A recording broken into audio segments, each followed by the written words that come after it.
चलो मेरे साथ, तुम्हें नरक मिलेगा पापी आदमी।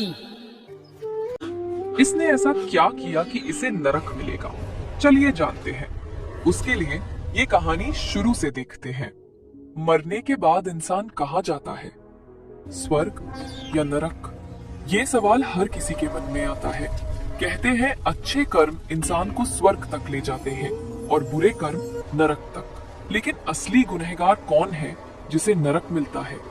इसका सच आज पता चलेगा और यकीन मानो जवाब तुम्हें सोचने पर मजबूर कर देगा। इसलिए वीडियो को आखिर तक जरूर देखना। गहरी रात थी।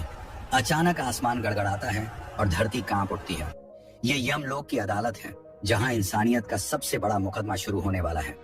हजारों आत्माएं जमा थी, लेकिन सन्नाटा ऐसा है जैसे सबकी सांसें थम गई हों।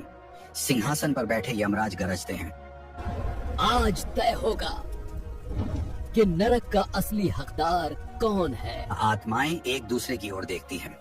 कोई अपने पाप याद कर कांप रहा है, कोई मन ही मन प्रार्थना कर रहा है कि उसका नाम ना पुकारा जाए। लेकिन यहाँ कोई बच नहीं सकता। यमराज डंडा उठाकर आदेश देते हैं, पहला दोषी पेश करो। भीड़ में फुसफुसाहट उठती है। कौन होगा पहला? चोर, कातिल या कोई और? सबकी आंखें दरवाजे पर टिक जाती हैं। दरवाजा खुलता है। जंजीरों में बंधा पहला दोषी सबके सामने आता है। वो है एक चोर। चेहरा थका हुआ, आंखों में डर और पश्चाताप साफ झलकता है। यमराज की गहरी आवाज गूंजती है, बता तेरे पाप क्या हैं?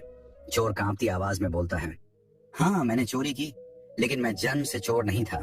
मैंने खेतों में पसीना बहाया, मजदूरी की, फिर भी घर में भूख ही भूख रही। मेरे छोटे छोटे बच्चे रात को रोते थे। मेरी बीमार पत्नी दवा के बिना तड़पती थी। मजबूरी में रोटियां चुराई, अनाज चुराया। जब अमीरों के घरों में सोना चमक रहा था, तब मेरे घर में अंधेरा था। हाँ, मैंने गुनाह किया, पर सवाल यह है कि असली गुनहगार मैं हूँ या वो हालात जिन्होंने मुझे चोर बना दिया।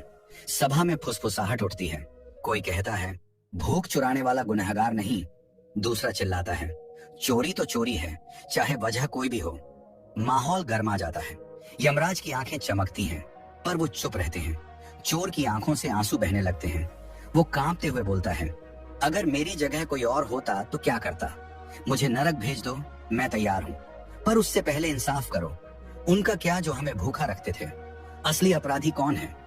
इतना कहकर चोर अचानक भीड़ की ओर उंगली उठाता है और गरजता है, नरक का असली हकदार मैं नहीं, वो है। सभा में सन्नाटा छा जाता है। सबकी नजरें उसी ओर घूमती हैं, पर जिस पर इशारा किया गया है फिर सामने आता है। एक व्यापारी, शानदार कपड़े मगर चेहरे पर पसीना, आंखों में डर और चालाकी दोनों। उसके हाथों में अब भी सुनहरी कंगन और मोती जैसे चमक रहे हैं, जैसे वो मौत के बाद भी अपना लालच छोड़ नहीं पाया हो। यमराज की आवाज गरजती है, व्यापारी तेरा नाम इस सभा में क्यों लिया गया? जवाब दे। व्यापारी कांपते हुए कहता है, महाराज मैं तो बस व्यापार करता था, मेहनत से कमाया, सौदे किए। अगर कोई गरीब मेरे पास आया और उसके पास दाम नहीं थे तो मैं क्या करूं? ये मेरा कसूर नहीं कि वो चुकता नहीं कर पाए। चोर तुरंत चिल्लाता है, झूठ! यही वो है जिसने गांव के अनाज के दाम दोगुने कर दिए। भूख से तड़पते बच्चे रोटी न खा सके और ये सोने चांदी से अपने घर भरता रहा। इसने हमें चोर बनाया। भीड़ में गुस्से की लहर दौड़ जाती है। आत्माएं चिल्लाती हैं, हाँ यही है असली गुनहगार, यही नरक का हकदार है। कुछ आत्माएं फिर भी चुप हैं। उनके चेहरे पर सवाल है। व्यापारी पसीना पोंछते हुए बोलता है, मैंने किसी से जबरदस्ती नहीं की, व्यापार नियमों से चलता है। दाम बढ़ाना गुनाह कब से हो गया? अगर मैंने मुनाफा कमाया तो इसमें बुराई क्या है? सभा खामोश हो जाती है। सबकी निगाहें यमराज पर हैं। उनकी आंखें चमक रही हैं, मगर होंठ अब भी बंद। ऐसा लग रहा है मानो वो व्यापारी को खुद बोलने का पूरा मौका देना चाहते हों। व्यापारी अचानक ऊंची आवाज में बोल उठता है, अगर लालच गुनाह है तो फिर पूरे संसार में हर कोई दोषी है। इंसान बिना चाहत के जी सकता है क्या? फिर मुझे ही नरक का हकदार क्यों ठहराया जाए? माहौल गर्म हो जाता है। तभी यमराज उठते हैं और गहरी आवाज में कहते हैं, तेरे सवाल का जवाब तुझे मिलेगा, लेकिन उससे पहले अगला दोषी पेश किया जाए। सभा में सन्नाटा छा जाता है। सबकी नजरें दरवाजे की ओर टिक जाती हैं। दरवाजा एक बार फिर धीरे धीरे खुलता है। भीतर से निकलता है एक कातिल। उसका चेहरा सख्त है, आंखें लाल हैं, जैसे अब भी उनमें खून की परछाई हो। उसके कपड़ों पर धब्बे हैं, मानो मौत तक उसका पीछा नहीं छोड़ पाए। भीड़ में सनसनी दौड़ जाती है। कोई चीख उठता है, यही है जिसने दर्जनों को मारा था। दूसरा बोलता है, इसकी बेरहमी से पूरा गांव कांपता था। यमराज गरजते हैं, कातिल, तेरे पापों का हिसाब अब होगा। बता क्यों किया तूने इतना खून। कातिल हंसता है, एक ठंडी डरावनी हंसी। फिर बोलता है, हाँ मैंने खून किया, तलवार से कई को काट डाला, पर मैं जन्म से कातिल नहीं था। मुझे धक्का दिया गया, मुझे धोखा दिया गया। मेरा परिवार मेरी आंखों के सामने मारा गया। मेरी माँ को तड़प तड़प कर मरते देखा। उस दिन से मेरे अंदर सिर्फ नफरत बची थी। मैंने कसम खाई थी कि जो भी मुझे धोखा देगा उसकी सांसें छीन लूंगा। सभा खामोश है। कुछ आत्माएं डर से कांप रही हैं, कुछ की आंखों में गुस्सा है। चोर और व्यापारी दोनों उसकी ओर घूर रहे हैं। कातिल की आवाज और तेज हो जाती है। मुझे लोग कातिल कहते हैं, लेकिन क्या इंसान को इस हद तक पहुंचाने वाले निर्दोष हैं? जिसने मेरे परिवार को मारा, जिसने मुझे बदला लेने पर मजबूर किया, क्या असली गुनहगार वो नहीं? अगर मैं नरक का हकदार हूँ तो क्या वो लोग बच जाएंगे? भीड़ में खुसफुसाहट फिर उठती है। कुछ आत्माएं उसकी बात में सच देखती हैं, कुछ गुस्से में चीख उठती हैं। खून तो खून है, वजह चाहे जो भी हो, ये नरक जाएगा। कातिल हंसता है और यमराज की ओर देखता है। मुझे नरक भेज दो, मैं तैयार हूँ, लेकिन याद रखना मेरे जैसे लोग पैदा हालात से होते हैं। अगर हालात ही गुनहगार हैं, तो असली नरक के हकदार वो हैं जिन्होंने हालात बनाए। यमराज चुप रहते हैं, उनकी आंखें बंद हैं, मानो वो हर आत्मा की गवाही अपने भीतर सुन रहे हों। सभा का माहौल और भारी हो जाता है। फिर यमराज धीरे से डंडा उठाते हैं और आदेश देते हैं, अगला दोषी पेश करो। दरवाजा एक बार फिर धीरे धीरे खुलता है, लेकिन इस बार जंजीरों की खनक नहीं, बल्कि घुंघरुओं और माला की आवाज सुनाई देती है। सामने आता है एक साधु, माथे पर चंदन, गले में बड़ी बड़ी मालाएं, हाथ में कमंडल। उसके चेहरे पर नकली शांति, मगर आंखों में छुपा हुआ डर और चालाकी दोनों झलक रहे हैं। भीड़ हैरान रह जाती है। कोई फुसफुसाता है, ये तो संत था, हम तो इसे भगवान का रूप मानते थे। यमराज की आवाज गूंजती है, पाखंडी साधु, तुझे यहाँ क्यों लाया गया है? बता कौन से पाप किए तूने? साधु हल्की मुस्कान के साथ कहता है, महाराज, मैंने जीवन भर भजन किया, पूजा की, लोगों को धर्म का रास्ता दिखाया। मैंने किसी का खून नहीं किया, किसी का धन नहीं छीना। मैं तो इंसानों को भगवान तक पहुंचाने वाला था। भीड़ में कुछ आत्माएं सिर हिलाती हैं। हाँ, ये तो संत था। लेकिन तभी अचानक चोर चिल्ला उठता है, झूठा है ये, इसने भूखे को रोटी नहीं, मंत्र दिए, इसने हमारी मजबूरी से धन बटोरा, मंदिर के नाम पर दौलत बनाई। व्यापारी भी बोल पड़ता है, हाँ, और जब हम दाम बढ़ाते थे तो यही धर्म का नाम लेकर हमारी लूट को सही ठहराता था। असली धंधेबाज यही है। सभा गुस्से से गर्म हो उठती है। कोई चिल्लाता है, ढोंगी, पाखंडी। साधु का चेहरा पीला पड़ जाता है, लेकिन वो फिर भी हिम्मत करके बोलता है, अगर मैंने दान लिया तो उसमें बुराई क्या है? लोग खुद मेरे चरणों में सोना चांदी लुटाते थे। अगर मैंने धर्म के नाम पर माला बेची, पूजा कराई, तो उसमें मेरा कसूर कहाँ है? मैंने सिर्फ वही किया जो लोग चाहते थे। भीड़ में सन्नाटा छा जाता है। अब सबकी निगाहें यमराज पर हैं, लेकिन साधु अचानक गरजता है, अगर मुझे नरक में फेंका जाएगा तो यहाँ खड़ी आधी आत्माएं भी नरक में जाएंगी, क्योंकि पाखंड मैंने नहीं, हम सब ने मिलकर रचा है। ये सुनते ही सभा हिल जाती है। आत्माएं आपस में एक दूसरे को घूरने लगती हैं। गुस्से और शक का तूफान उठ जाता है। यमराज की आंखें और तेज चमकने लगती हैं, लेकिन वे कुछ नहीं कहते, बस धीरे से डंडा उठाते हैं और आदेश देते हैं, अगला दोषी पेश करो। दरवाजा धीरे धीरे खुलता है और इस बार कदमों की आवाज सुनते ही सबकी रूह कांप उठती है। ऐसा लग रहा है जैसे अब सामने आने वाला चेहरा सबको अंदर तक हिला देगा। सामने आता है एक राजनेता, चेहरे पर वही नकली मुस्कान, हाथ जोड़ने की आदत अभी भी बनी हुई, लेकिन उसकी आंखों में घबराहट साफ है। भीड़ में हलचल मच जाती है। कोई कहता है, यही है जिसने वादे करके हमें धोखा दिया। कोई चिल्लाता है, हमने इसको नेता बनाया और इसने हमारी पीठ में छुरा घोंपा। यमराज गरजते हैं, राजनेता, तेरे खिलाफ ये शोर क्यों है? क्या तूने पाप किया? राजनेता हाथ जोड़कर बोलता है, महाराज, मैंने तो जनता की सेवा की, मैंने पुल बनवाए, सड़कें बनवाई, लोगों को काम दिया। अगर किसी को तकलीफ हुई तो वो राजनीति का हिस्सा है, सत्ता बिना समझौते के मिलती ही नहीं। चोर तुरंत चिल्लाता है, झूठ, यही है जिसने हमारी भूख को चुनाव का मुद्दा बनाया। पेट भरने का वादा किया, लेकिन 5 साल तक रोटी तक न दी। व्यापारी भी गरजता है, यही तो था जिसने हमें सुरक्षा दी ताकि हम खुलकर लूट कर सकें। साधु भी जोड़ता है और धर्म के नाम पर जनता को भड़काने वाला यही था। सभा में हंगामा मच जाता है। आत्माएं चिल्लाने लगती हैं, धोखेबाज, झूठा, नरक भेजो इसे। राजनेता पसीना पोंछते हुए कहता है, अगर मैं गुनहगार हूं तो पूरा समाज गुनहगार है। मैं वही करता था जो जनता चाहती थी। लालच सिर्फ मेरा नहीं था, सत्ता की भूख हर इंसान के खून में है। मैं अकेला नरक का हकदार कैसे ठहरूं? यमराज की आंखें तेज हो उठती हैं। पूरी सभा थम जाती है। उनकी आवाज गूंजती है, तेरे पाप छोटे नहीं हैं। तूने झूठे वादों से इंसानियत को बांटा है। तेरे कर्मों ने नफरत बोई है, पर तेरा फैसला अभी नहीं होगा। राजनेता के चेहरे से मुस्कान गायब हो जाती है। उसकी आंखों में डर भर जाता है। यमराज डंडा उठाकर आदेश देते हैं, अगला दोषी पेश करो। दरवाजा फिर से खुलने लगता है। इस बार भीतर से ऐसी आहट आती है जैसे आने वाला इंसान कोई साधारण पापी नहीं, बल्कि इंसानियत के लिए सबसे बड़ा खतरा हो। इस बार जंजीरों में कोई शोर नहीं, बस धीमे धीमे कदमों की आहट। सामने आता है एक साधारण इंसान, न व्यापारी की तरह चमक दमक, न राजनेता की तरह मुस्कान, लेकिन चेहरा ऐसा जैसे मासूम हो। भीड़ उसे देखती है और फुसफुसाने लगती है, ये तो हमारा ही दोस्त था, ये यहाँ कैसे? यमराज की आवाज गूंजती है, बता तू कौन है और तुझे यहाँ क्यों खड़ा किया गया है? वो आदमी झिझकते हुए बोलता है, महाराज मैं तो बस एक दोस्त था, मैंने कभी खून नहीं किया, न चोरी न छल। अचानक पीछे से कातिल गरजता है, झूठा है ये, सबसे बड़ा खून इसी ने किया है। इसने हमें धोखा दिया। मैंने जिन पर भरोसा किया उसी ने पीठ में छुरा घोंपा। चोर भी बोल उठता है, हाँ, मेरे सबसे कठिन समय में जब मैंने रोटी मांगी तो इसने मेरे घर का दरवाजा बंद कर दिया। व्यापारी चिल्लाता है, जब मैंने इसे मदद की पेशकश की तो इसने ही मेरी जानकारी दुश्मनों तक पहुंचाई। भीड़ में गुस्से की लहर दौड़ जाती है। सब चिल्लाने लगते हैं, धोखेबाज, ये दोस्त नहीं दुश्मन है। वो आदमी कांपता है, फिर जोर से कहता है, मैंने जो किया वो मजबूरी थी, मैंने धोखा नहीं दिया, मैंने खुद को बचाया।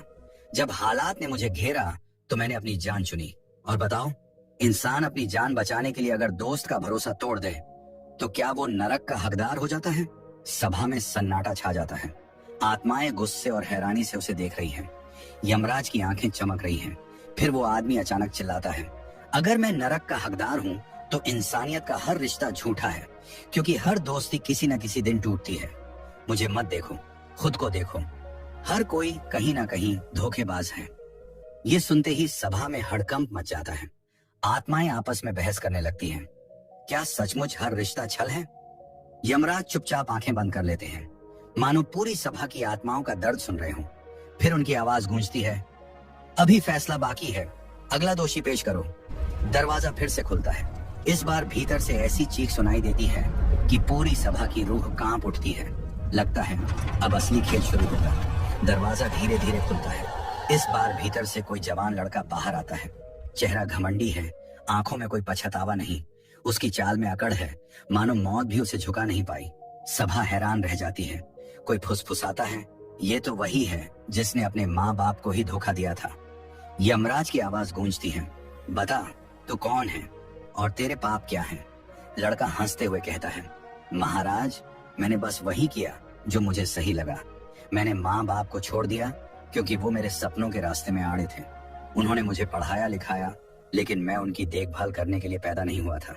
मैं अपनी जिंदगी जीना चाहता था। अगर इसमें गुनाह है तो हाँ, मैंने गुनाह किया। सभा में हाहाकार मच जाता है। आत्माएं चिल्लाती हैं, कृतज्ञ, अपने माँ बाप का साथ छोड़ने वाला नरक से भी बड़ा पापी है। चोर गुस्से से बोलता है, भूख में भी मैंने अपने बच्चों का साथ नहीं छोड़ा। कातिल गरजता है, मैंने खून किया लेकिन अपनी माँ के लिए रोया, और तूने तो अपनी ही माँ बाप को तड़पने के लिए छोड़ दिया। लड़का आंखें तरेर कर जवाब देता है, सब लोग मुझे दोषी कह रहे हैं, लेकिन सच ये है कि हर कोई अपनी जिंदगी जीता है। माँ बाप को भगवान मानना सिर्फ कहने की बात है। जब अपनी इच्छा हावी हो जाती है तो सब रिश्ते पीछे छूट जाते हैं। मैंने वही किया जो कई लोग करना चाहते हैं, लेकिन डर के कारण कर नहीं पाते। सभा में सन्नाटा छा जाता है। आत्माएं कांप जाती हैं। कई आत्माओं के चेहरे पर पछतावे की झलक है, जैसे उन्हें अपने ही जीवन की गलतियां याद आ गई हों। यमराज की आंखें आग की तरह चमकती हैं। वो गरजते हैं, माँ बाप का अपमान करने वाला, उनका साथ छोड़ने वाला इंसानियत का सबसे बड़ा गुनहगार है, लेकिन तेरा फैसला भी अभी नहीं होगा। सभा थम जाती है। हर आत्मा का दिल तेज धड़क रहा है और तभी दरवाजा जोर से खुलता है। भीतर से घसीटने की आवाज आती है। सामने आता है एक आदमी जिसके चेहरे पर कोई पछतावा नहीं, बस घमंड है। उसकी आंखों में चालाकी है और होठों पर हल्की मुस्कान। सभा में गुस्से की लहर दौड़ जाती है। कोई चिल्लाता है, ये वही है जिसने अपने ही देश को दुश्मनों के हाथ बेचा। यमराज की गूंजती आवाज, बता तू कौन है और तेरे पाप क्या हैं? वो आदमी हंसते हुए कहता है, महाराज मैं देशद्रोही हूँ। मैंने अपने देश से गद्दारी की, लेकिन सोचो क्योंकि मुझे अपनी जान प्यारी थी। मैंने दुश्मनों से हाथ मिलाया ताकि मुझे ताकत और दौलत मिले। और हाँ, मैंने अपने देश की आत्मा बेच दी, लेकिन मैं अकेला नहीं था। लालच सबको होता है, मैंने बस खुलकर किया। सभा गुस्से से दहक उठती है। चोर गरजता है, मैंने रोटी के लिए चोरी की, लेकिन कभी अपने देश को नहीं बेचा। व्यापारी चिल्लाता है, मैंने लूट की, लेकिन जब बात देश की आई तो मैंने अपनी जान दी। राजनेता गुस्से में कांपता है, मैंने जनता को धोखा दिया, लेकिन तिरंगे को नहीं। और तू तो इंसान भी कहलाने लायक नहीं। भीड़ में से आत्माएं चिल्लाने लगती हैं, गद्दार गद्दार, इसे सीधा नरक की सबसे गहरी खाई में फेंको। देशद्रोही मुस्कुराता है और जोर से कहता है, तुम सब मुझे दोष दे रहे हो, लेकिन सच ये है कि इंसान का असली चेहरा गद्दारी ही है। कोई रिश्ते से गद्दारी करता है, कोई दोस्त से, कोई देश से। मैं वो कर बैठा जिसे छुपाकर तुम सब भी करते हो। फर्क बस इतना है कि मैं पकड़ा गया और तुम अपनी गद्दारी को जायज ठहराते हो। सभा अचानक चुप हो जाती है। हर आत्मा के चेहरे पर सवाल उभर आते हैं, क्या सचमुच गद्दारी हर इंसान के खून में है? यमराज खड़े हो जाते हैं। उनका स्वर गड़गड़ाहट की तरह गूंजता है, देशद्रोह इंसानियत का सबसे बड़ा कलंक है। अपने देश से धोखा देने वाले को नरक की सबसे गहरी अंधेरी आग में जलना होगा। लेकिन तेरा फैसला भी बाकी है। सभा थम जाती है। सबकी नजरें दरवाजे की तरफ जाती हैं। दरवाजा धीरे धीरे खुलता है, लेकिन इस बार अंदर से कोई कैदी नहीं निकलता। न जंजीरें बजती हैं, न कदमों की आहट आती है। सभा में हैरानी फैल जाती है। सब एक दूसरे को देखने लगते हैं। तभी यमराज की तेज आवाज गूंजती है, तुम सब सोच रहे हो कि अब अगला पापी सामने आएगा, लेकिन सच ये है कि आखिरी दोषी कोई और नहीं, तुम सब हो। सभा सन्न रह जाती है। आत्माएं कांपने लगती हैं। यमराज आगे कहते हैं, चोर ने चोरी की, कातिल ने खून किया, व्यापारी ने लूट की, साधु ने पाखंड किया, राजनेता ने झूठ बोला, दोस्त ने धोखा दिया, बेटा माँ बाप को छोड़ गया और देशद्रोही ने गद्दारी की। लेकिन क्या ये सब अकेले हुए? नहीं, ये पाप उस समाज की वजह से हुए जिसने इन्हें बढ़ाया। चोरी भूख से पैदा हुई, लूट लालच से, पाखंड आस्था की अंधी दौड़ से, झूठ जनता की उम्मीद से, गद्दारी डर से। यानी असली दोषी इंसानियत खुद है। सभा में चीख पुकार मच जाती है। आत्माएं चिल्लाने लगती हैं, नहीं, हम निर्दोष हैं, हमें मत दोष दो। यमराज गरजते हैं, निर्दोष? अगर तुम निर्दोष होते तो ये सब पाप पैदा ही ना होते। नरक का असली हकदार कोई एक चेहरा नहीं, बल्कि वो इंसान है जो अपने विवेक को मारकर चुप रहता है। जो गलत देखकर भी चुप है, वही नरक का दरवाजा खोलता है। सभा पूरी तरह सन्नाटे में डूब जाती है। आत्माओं के चेहरे पर डर जम जाता है। हर कोई खुद से नजरें चुराने लगता है, जैसे भीतर छुपा पाप अचानक सामने आ गया हो। यमराज धीरे धीरे अपना डंडा उठाते हैं और अंतिम शब्द कहते हैं, नरक का असली हकदार इंसान की आत्मा खुद है, क्योंकि जब तक इंसान अपने भीतर के पाप को नहीं मारेगा, तब तक नरक उसी का इंतजार करता रहेगा। अब फैसला सुनाया जाता है, चोर, तुझे नरक की उस आग में फेंका जाएगा जहां भूख कभी नहीं मिटेगी। कातिल, तुझे उन्हीं की चीखें सताएंगी जिनका खून तूने बहाया। व्यापारी, तुझे उस दलदल में डुबोया जाएगा जहां तेरा लालच तुझे घसीट कर ले जाएगा। पाखंडी साधु, तुझे उस अंधेरे में बांधा जाएगा जहां तेरे झूठे मंत्र हमेशा गूंजते रहेंगे। राजनेता, तुझे उसी भीड़ की गालियों में झोंक दिया जाएगा जिसे तूने छल से जीता था। धोखेबाज दोस्त, तुझे उन जंजीरों में जकड़ा जाएगा जो हर रिश्ते को तोड़कर बनाई गई हैं।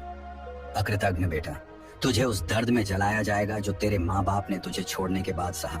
देशद्रोही, तुझे नरक की सबसे गहरी खाई में फेंका जाएगा जहां आग भी तुझसे नफरत करेगी। सभा गूंज उठती है, आत्माएं कांपती हैं और यमदूत सभी पापियों को घसीटकर नरक की गहराइयों में ले जाते हैं। उनकी चीखें अंधेरे में गूंजती हैं और धीरे धीरे सब आवाजें खामोश हो जाती हैं।